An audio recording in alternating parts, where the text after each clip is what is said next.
Hi hello friends, ಟಿ20 world cup 2024 Yuvraj Singh ದಾಖಲೆ ಧೂಳಿಪಟ ಮಾಡಿದ ಅರೋನ್. ಐಸಿಸಿ ಟಿ20 ವಿಶ್ವಕಪ್ 2024ರಿಂದ ಟಿ20 ವರ್ಲ್ಡ್ ಕಪ್ ಕಾಯುವಿಕೆ ಕೊನೆಗೂ ಪೂರ್ಣ ವಿರಾಮ ಬಿದ್ದಿದೆ.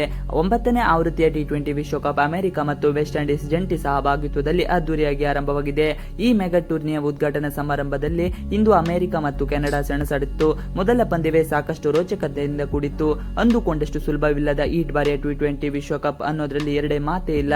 ದೊಡ್ಡ ಲೀಗ್ನಲ್ಲಿ ಮೊದಲ ಬಾರಿಗೆ ಆಡ್ತಿರೋ ತಂಡಗಳೇ ಅದ್ಭುತ ಪ್ರದರ್ಶನ ನೀಡುತ್ತಿದೆ. ಇಂದು ಕೆನಡಾ ವಿರುದ್ಧ ಯುಎಸ್ಎ ತವರಿನಲ್ಲಿ ಮೊದಲ ಗೆಲುವು ಕಂಡಿದೆ. ಕೆನಡಾ ತಂಡ 20 ಓವರ್ಗಳಲ್ಲಿ 5 ವಿಕೆಟ್ ಕಳೆದುಕೊಂಡು 194 ರನ್ ಕಲೆ ಹಾಕಿತ್ತು. ಈ ಗುರಿ ಬೆನ್ನತ್ತಿದ ಯುಎಸ್ಎಗೆ ಆಘಾತ ಎದುರಾಯಿತು. ಆದರೂ ಯುಎಸ್ಎ ತಂಡಕ್ಕೆ ಜೋನ್ಸ್ ಅಂಡ್ ಆಂಡ್ರಿಯನ್ಸನ್ ಅಬ್ಬರಿಸಿದರು. ಆಂಡ್ರಿಯನ್ಸ್ ಮತ್ತು ಜೋನ್ಸ್ ಅಬ್ಬರದ ಆಟವಾಡಿ ಯುಎಸ್ಗೆ ಗೆಲುವು ತಂದುಕೊಟ್ಟರು.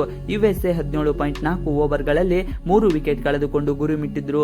ಆಂಡ್ರಿಯಸ್ 65 ರನ್ ಗಳಿಸಿ ಔಟ್ ಆದರು. ಇನ್ನು ಜೋನ್ಸ್ ಕೊನೆವರೆಗೂ ಇದ್ದು ಕೇವಲ 40 ಬಾಲ್ನಲ್ಲಿ 94 ರನ್ ಗಳಿಸಿ ಯುಎಸ್ಗೆ ಗೆಲುವು ತಂದುಕೊಟ್ರು. ಇನ್ನು ಇದೇ ಪಂದ್ಯದಲ್ಲಿ ಅಬ್ಬರಿಸಿದ ಜೋನ್ಸ್ ಇದೀಗ ಯುವರಾಜ್ ಸಿಂಗ್ ಅವರ ಅಪರೂಪ ದಾಖಲೆಯನ್ನು ಮುರಿದಿದ್ದಾರೆ. ಅಂದರೆ ಟಿ20 ವಿಶ್ವಕಪ್ನಲ್ಲಿ ಇತಿಹಾಸದಲ್ಲಿ ಕನಿಷ್ಠ 30 ಎಸೆತಗಳನ್ನು ಎದುರಿಸಿ ಅತ್ಯುತ್ತಮ ಸ್ಟ್ರೈಕ್ ರೇಟ್ನಲ್ಲಿ ಕಲೆ ಹಾಕಿದ ವಿಶ್ವ ದಾಖಲೆ ಯುವರಾಜ್ ಸಿಂಗ್ ಹೆಸರಿನಲ್ಲಿತ್ತು. 2007ರ ಟಿ20 ವಿಶ್ವಕಪ್ನ ಸೆಮಿಫೈನಲ್ನಲ್ಲಿ ಸಿಕ್ಸರ್ ಸಿಂಗ್ ಈ ಸಾಧನೆ ಮಾಡಿದ್ದರು. ಆಸ್ಟ್ರೇಲಿಯಾ ವಿರುದ್ಧ ನಡೆದ ಸೆಮಿಫೈನಲ್ ಪಂದ್ಯದಲ್ಲಿ ಅಬ್ಬರಿಸಿದ ಯುವರಾಜ್ ಸಿಂಗ್ 30 ಎಸೆತಗಳಲ್ಲಿ 5 ಭರ್ಜರಿ ಸಿಕ್ಸ್ ಹಾಗೂ 5 ಫೋರ್ಗಳೊಂದಿಗೆ 70 ರನ್ ಬಾರಿಸಿದ್ದರು. 233.33ರ ಸ್ಟ್ರೈಕ್ ರೇಟ್ನಲ್ಲಿ ಇವೆ ಅಬ್ಬರಿಸಿದ್ರು.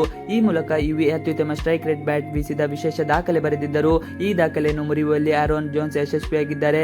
ಕೆನಡಾ ವಿರುದ್ಧದ ಪಂದ್ಯದಲ್ಲಿ 40 ಎಸೆತಗಳಲ್ಲಿ ಎದುರಿಸಿದ ಆರೋನ್ 10 ಭರ್ಜರಿ ಸಿಕ್ಸ್ ಹಾಗೂ 4 ಫೋರ್ಗಳೊಂದಿಗೆ ಅಜೇಯ 94 ರನ್ ಬಾರಿಸಿದ್ದಾರೆ. ಈ ಮೂಲಕ 235.00 ಸ್ಟ್ರೈಕ್ ರೇಟ್ನಲ್ಲಿ ಬ್ಯಾಟ್ ಬೀಸಿ ಈ ದಾಖಲೆಯನ್ನು ಧೂಳಿಪಟ ಮಾಡಿದ್ದಾರೆ.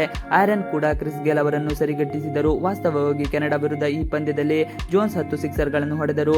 ಗೇಲ್ 2016ರ ಟಿ20 ವಿಶ್ವಕಪ್ನಲ್ಲಿ ಇಂಗ್ಲೆಂಡ್ ವಿರುದ್ಧ 11 ಸಿಕ್ಸರ್ಗಳನ್ನು ಮತ್ತು 2007ರ ಟೂರ್ನಿಯಲ್ಲಿ ದಕ್ಷಿಣ ಆಫ್ರಿಕಾ ವಿರುದ್ಧ 10 ಸಿಕ್ಸರ್ಗಳನ್ನು ಬಾರಿಸಿದ್ದರು.